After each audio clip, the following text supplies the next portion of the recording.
What's up guys, कैसे आप सब लोग।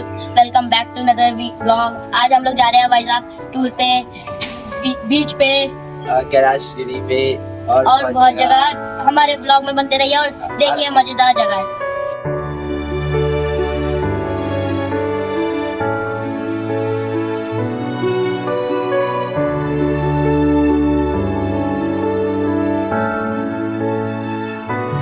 विशाखापट्टनम एक बहुत ही बेहतरीन और खूबसूरत जगह जो समुद्र के किनारे है। लोग वहाँ जाते हैं। कुछ लोग तो वहाँ नौकरी करते हैं और कुछ लोग वहाँ पर ऐसे ही घूमने, टूर करने इत्यादि काम के लिए जाया करते हैं। हर किसी को वहाँ ज़रूर जाना चाहिए। ये बात आपको ये ब्लॉग देखने के बाद पता चल ही जाएगी।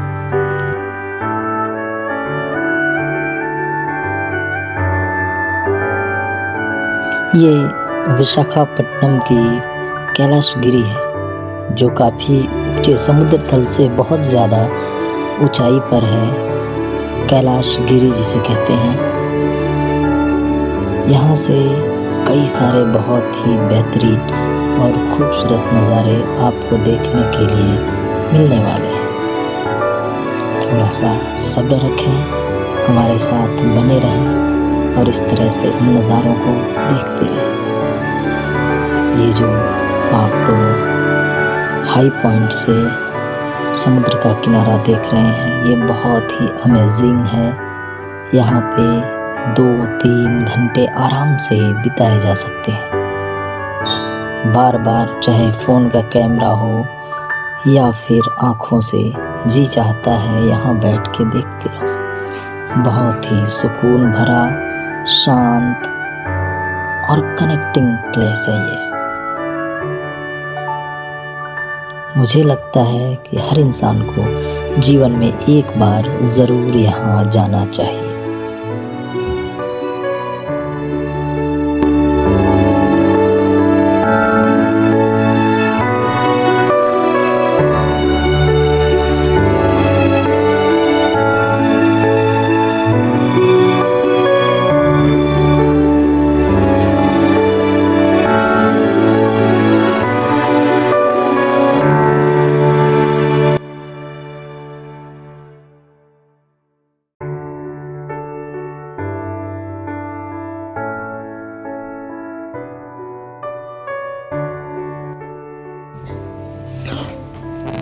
यहाँ पर ज़्यादातर तेलुगु लोगों की भीड़ होती है। जैसे ही आप कैलाशगिरी पहाड़ का रास्ता चढ़ के ऊपर आते हैं, लोगों का भीड़, मेला और एक जश्न, एक फेस्टिवल जैसे चल रहा होता है वहाँ पे। यहाँ पे ऑब्जर्वेशन हाउस भी है जो कि मौसम ऑब्जर्व करता है और मौसम की डिटेल्स यहीं से दी जाती है।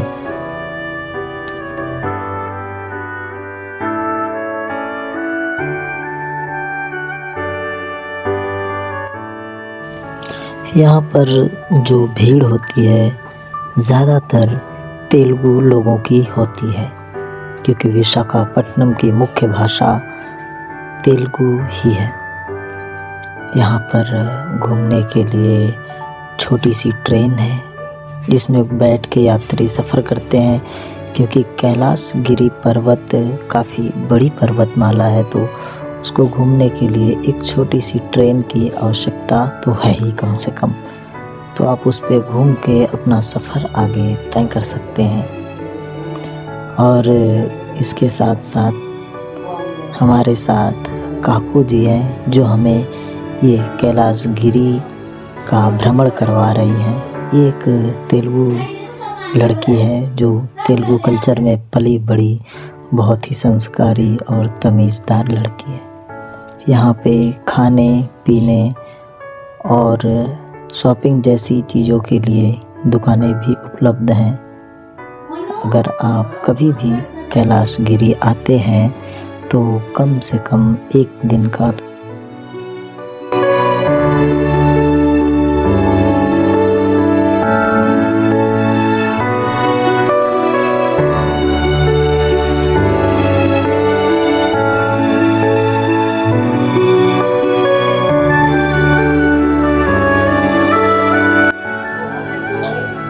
संडे के दिन यहाँ ज़्यादा भीड़ होती है क्योंकि संडे के दिन सभी लोग यहाँ फ्री होते हैं। इंडियन नेवी में जॉब करने वाले बहुत सारे ऑफिसर्स और बहुत सारे सैनिक होते हैं जो कि इंडिया के सभी हिस्सों से आते हैं। तो सभी लोग अपने परिवार के साथ यहाँ पे संडे को आते हैं घूमने के लिए, टूर के लिए।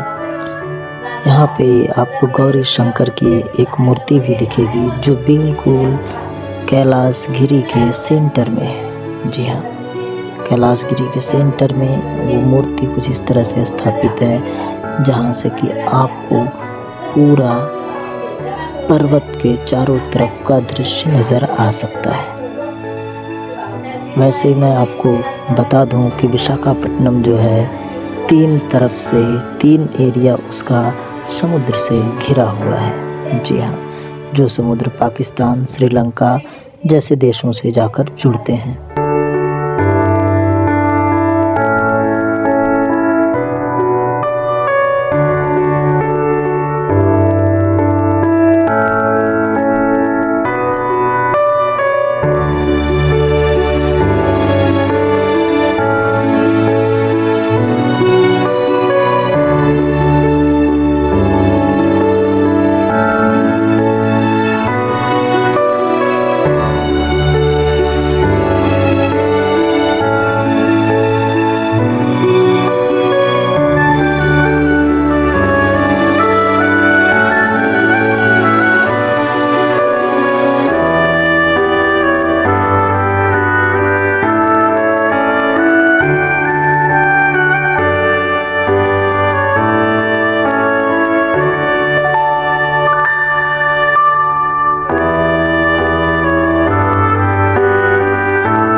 यहाँ पर टॉय ट्रेन के साथ साथ रोप साइकिलिंग, ग्लास रोड वॉकिंग की भी फैसिलिटीज़ हैं। एडवेंचर के बहुत सारी सुविधाएं हैं। इसके साथ साथ यहाँ पर आर्टिफिशियल ज़ू है जो कि देखने में बिल्कुल ओरिजिनल जू जैसे जुरासिक पार्क की तरह दिखाई देता है।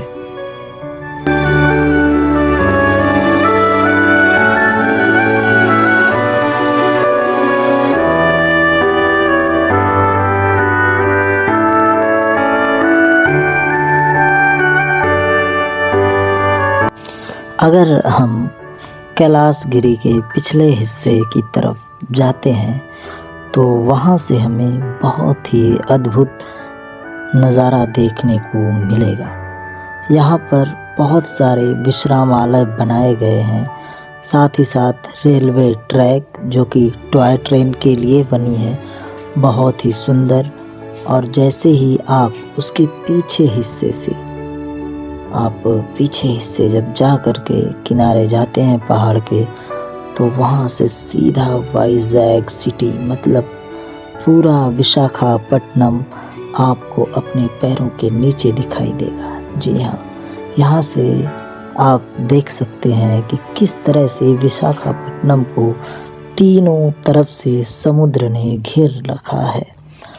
विशाखापट्टनम यहाँ के टूर की सबसे अच्छी बात ये है कि यहाँ पर एयरपोर्ट और रेलवे स्टेशन बहुत ही पास में है। जी हाँ, देखिए फ्लाइट भी जा रही है। तो यहाँ टूर करने के लिए बहुत सारी सुविधाएं हैं। आपको रेलवे स्टेशन से बस मिल जाएगी या फिर ऑटो भी मिल सकती है, टैक्सी बुक कर सकते हैं आप, ओला, कैब, रैपिडो, इन सारी चीज़ों की सुविधाएं उपलब्ध हैं। बहुत ही अमेजिंग प्लेस है।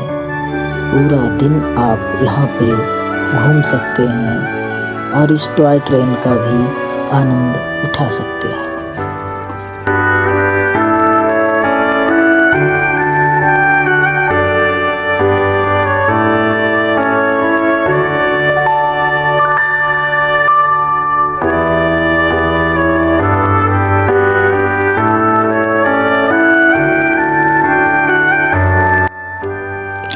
यहाँ की कलाकृतियों के बारे में जानना बहुत ही रुचिकर है, क्योंकि यहाँ के जो आर्टिस्ट हैं अपने कल्चर को कुछ इस तरह से प्रदर्शित करते हैं। आपको बता दूँ कि कैलाश गिरी पे बहुत सारी आर्टिफिशियल मूर्तियाँ, जानवरों की मूर्तियाँ, हाथी, जिराफ, गोरिल्ला, एनाकोंडा, डायनासोर, ऐसी बहुत सारी मूर्तियाँ बनाई गई हैं जो कि एक बार तो आपको डरा ही देंगी।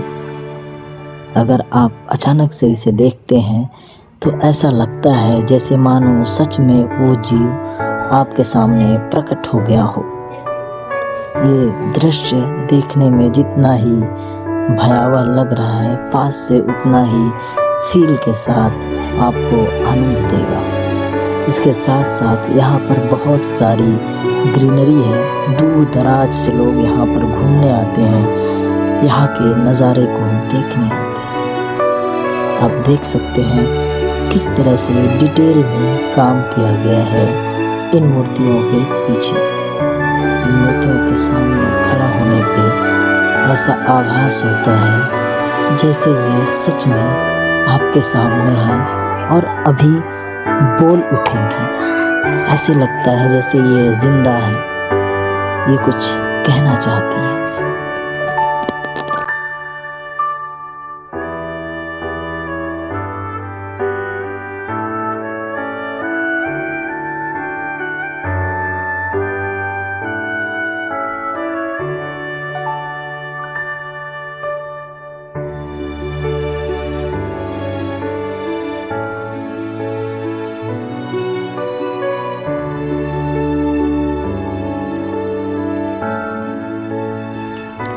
ये अगर बात करें यहाँ के गार्डनिंग की, तो यहाँ का जो गार्डन है उसकी सजावट में हर तरह से छोटी छोटी चीज़ों का ध्यान रखा गया है। जैसे आप ये देख सकते हैं, ये एक कुरूप व्यक्ति की मूर्ति है।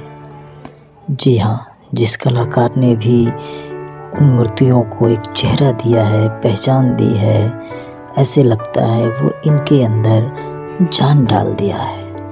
आप देख सकते हैं ये तेलुगु कल्चर में एक समय पे हो रही समस्याओं को प्रदर्शित करती है। पूरे दिन कैलाश गिरी घूमकर अगर आप थक जाते हैं तो शाम के समय आ जाएं आर.के. बीच पे, जो कि कैलाश गिरी से मात्र 3 किलोमीटर दूर पे पहाड़ के नीचे स्थित है। बीच के पास में बैठ के नाश्ता करना, चाय पीना या बैठ के सुकून से समुद्र को देखना आपके पूरे दिन की थकावट को ख़त्म कर देता है।